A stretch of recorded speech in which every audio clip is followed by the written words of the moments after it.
मौत का समय आया और यमराज भगवान यमराज जब उनको लेने के लिए आए तो उनको अपने साथ लेकर चल दिए।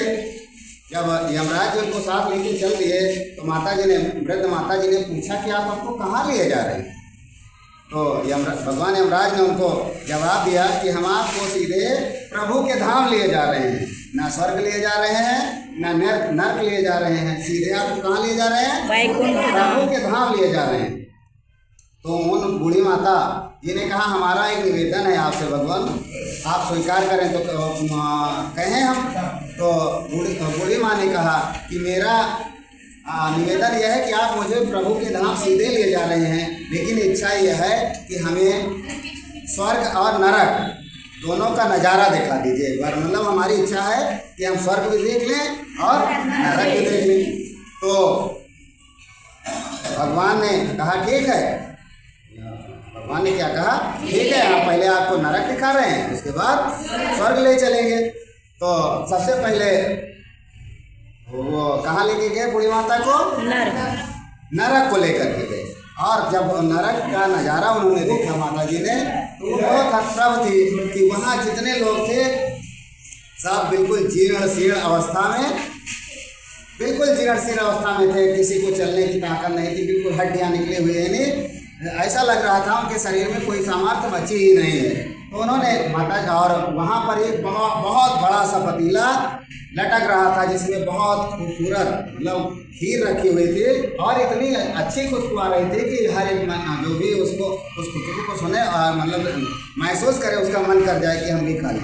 और बड़ा सा चम्मच लगा हुआ था और वो कितनी दूरी पर था? लगभग 300 मीटर की दूरी पर लटक रहा था। तो बूढ़ी माता जी ने उनसे सबसे पूछा कि तुम लोग क्यों इतने जीर्ण शीर्ण हो? तो उन लोगों ने बताया कि हम लोग बहुत ज़माने से, बहुत दिनों से हमने खाया पिया नहीं है, इसलिए हम इस हालत में हैं। तो माता जी ने कहा, यानी वो जो बूढ़ी माँ थी जिनको यमराज जी लिए जा रहे थे, उन्होंने कहा कि यहाँ इतनी अच्छी खीर रखी हुई है, चम्मच भी लटक रहा है, आप उसको निकाल के क्यों नहीं खा लेते? तो सभी लोगों ने जवाब दिया कि हम खा तो लेते, सबकी इच्छा है, लेकिन वो इतनी दूर है कि हम उसको पा नहीं सकते, इसलिए नहीं खा सकते। और नहीं खाने के कारण हम लोगों की ये दशा हो गई है।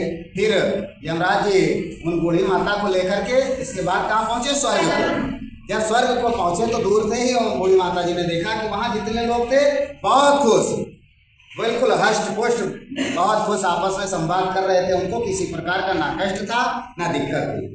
तो और वहाँ भी वही पतीला बहुत बड़ा सा लटक रहा था और चम्मच भी लगा हुआ था 300 मीटर की दूरी पर। तो फिर माता जी ने पूछा कि आप लोग इतने स्वस्थ क्यों हैं और इतने खुश क्यों हैं? तो उन्होंने कहा कि हम स्वस्थ इसलिए हैं क्योंकि खाने की हमारी व्यवस्था है, हम लोगों की जब इच्छा होती है तो खाते हैं। तो माता जी ने कहा 300 मीटर की ऊंचाई पर वो लगा हुआ है पतीला, और आप लोग उसको कैसे खाते हैं? तो सब ने एक स्वर में बताया कि हम सभी लोगों ने मिल करके पटरा जोड़ करके, मतलब पटरे की सीढ़ी बना ली वहाँ तक पहुँचने के लिए, और वहाँ तक पहुँच करके उस सीढ़ी के माध्यम से पहुँच जाते हैं और अपने भोजन की व्यवस्था कर लेते हैं, इसलिए हम लोग खुश।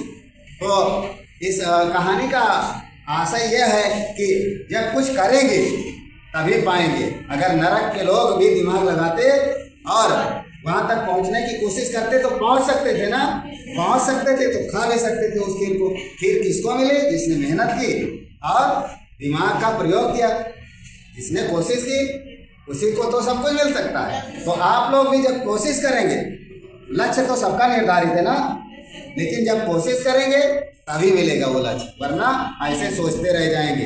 इसलिए लक्ष्य हासिल करना है तो कोशिश करिए, प्रयास करिए, और जहाँ तक जाना है उस रास्ते में जो बाधाएं हैं उसको खत्म करके वहाँ तक पहुँचिए। धन्यवाद।